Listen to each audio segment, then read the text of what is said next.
ஒரு நாள் கிச்சன்ல எல்லா காய்கறிகளும் கூடி பேச ஆரம்பிச்சாங்க. உருளைக்கிழங்கு சொன்னது, என்னை எல்லாருக்கும் பிடிக்கும். சிப்ஸ், பொரியல், மசாலா எல்லாத்துக்கும் நான் தான் ஹீரோ. கேரட் உடனே கோபமா, ஹீரோவா? கண்ணுக்கு நல்லது யாரு? நான் தான். எண்ணெய் இல்லாம சாம்பார் கூட நல்லா இருக்காது. கத்திரிக்காய் கத்துனது, அட போங்க, என்ன வெட்டுனா நிறம் மாறும் தெரியுமா? நான் தான் மேஜிக் காய்கறி. மிளகாய் சிரிச்சுக்கிட்டே, நான் இல்லாம உங்க எல்லாருக்கும் ருசியே இல்ல. என்ன பார்த்தாலே மனுஷங்க கண்ணீர் விடுவாங்க. புரோக்கோலி மெதுவா சொன்னது, நான் ஆரோக்கியம். என்ன சாப்பிட்டா டாக்டர் கூட பயப்படுவார். அப்போ அம்மா கிச்சனுக்கு வந்தாங்க. எல்லா காய்கறிகளும் ஒரே நேரத்துல அமைதி. அம்மா சொன்னாங்க, நீங்க எல்லாரும் சேர்ந்து சமைஞ்சாதான் சாப்பாடு சுவையா இருக்கும்.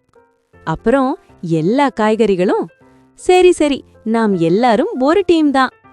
மாறல், ஒவ்வொருத்தரும் தனித்தன்மை, சேர்ந்து இருந்தாதான் வாழ்க்கை சுவை.